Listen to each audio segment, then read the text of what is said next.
एवं अन्य गणमान्य अतिथियों का मैं स्वागत करता हूँ।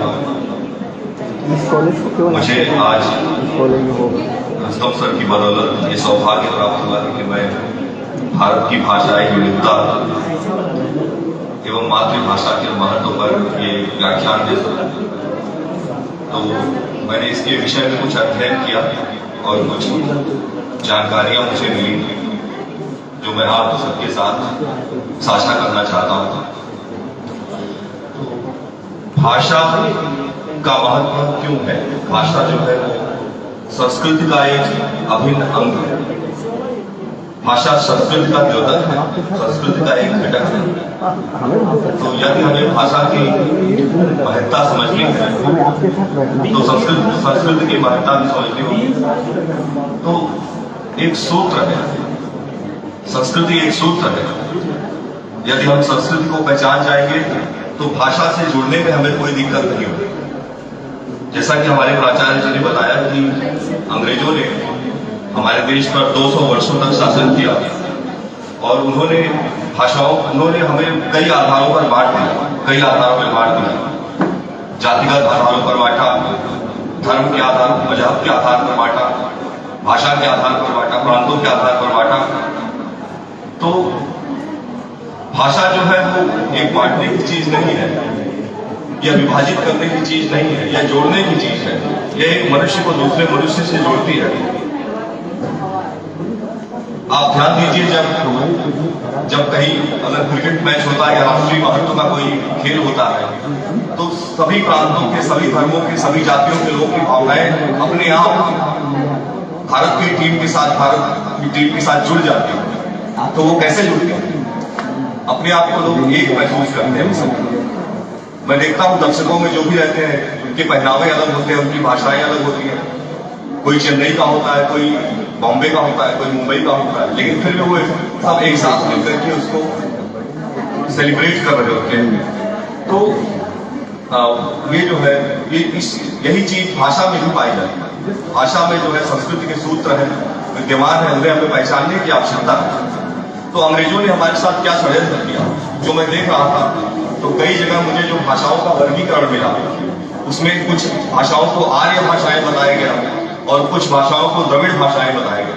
तो इस आधार पर उन्होंने हमें भाषाई आधार पर बांट दिया और वो झगड़ा आज तक चल रहा है, आर्य भाषाओं का और द्रविड़ भाषाओं का, आर्य जाति का, द्रविड़ जाति का, ये संघर्ष चल रहा है। तो इस संघर्ष को अंत करने का माध्यम क्या बन सकता है? ये भाषा, ये संस्कृति वही है। हमारी भाषाएं अलग हैं, लेकिन जो संस्कृति है, उत्तर में अमरनाथ, कैलाश मानसरोवर और दक्षिण में जो रामेश्वरम है, वहां पर भी हमारे तीर्थ हैं।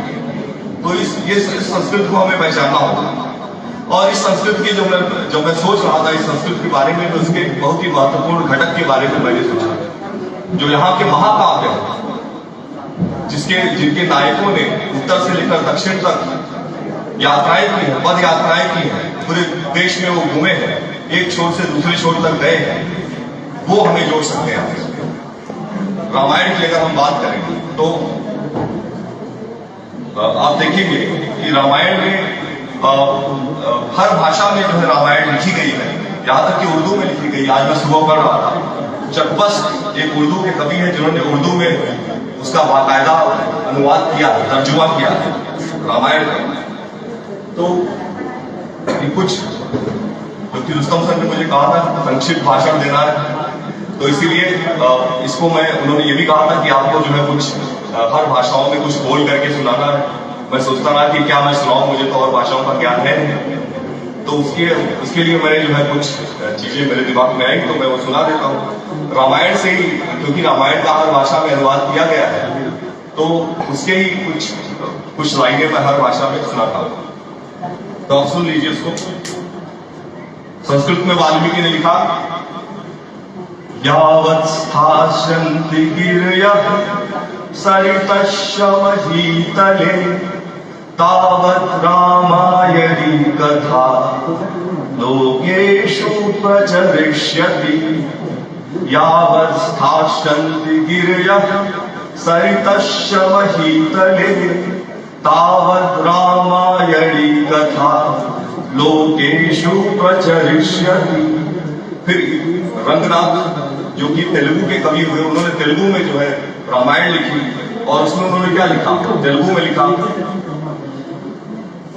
मादेव गमलाक्ष मम्मेरु देवु, मादेव गमलाक्ष मम्मेरु देवु, नारी नारायण नखिल लोकेशु, नारी नारायण नखिल लोकेशु, मादेव गमलाक्ष मम्मेरु देवु, नारी नारायण नखिल लोकेशु, नारी नारायण नखिल लोकेशु। तो ये तेलुगु भाषा होती। और फिर अगला जो है वो बंगाली में भी लिखा गया, बांग्ला भाषा में। पंडित कृतिवास उन्होंने बंगाली में रामायण का तर्जुमा किया, अनुवाद किया, ट्रांसलेशन किया। तो उन्होंने लिखा, मधुचंद्रमास शुक्ला श्री राम नवमी, मधुचंद्रमास शुक्ला श्री राम नवमी, शुभ खोरे भूमिष्ठोले जगत स्वामी, मधुचंद्रमास शुक्ला श्री राम नवमी, मधुचंद्रमास शुक्ला श्री राम नवमी, शुभ खोरे भूमिष्ठोले जगत स्वामी, ए तो दिन दशरथ बन देवनाश, राम जन्म रचिले पंडित कृतिवास, राम जन्म रचिले पंडित कृतिवास। तो ये तो बंगाली में हो गया, बांग्ला भाषा में। उसके बाद संत एकनाथ ने मराठी में लिखा, रामायण को मराठी में लिखा, और उन्होंने लिखा, श्री रामच्युत वृक्ष प्रवर, श्री रामच्युत वृक्ष प्रवर, रावरी वाल्मीकि कवि कोकिला, श्री रामच्युत वृक्ष प्रवर, रावरी वाल्मीकि कवि कोकिला, नारदा वसंते कुटली किया, नारदा वसंते कुटली किया, नारदा वसंते कुटली किया, मधुरा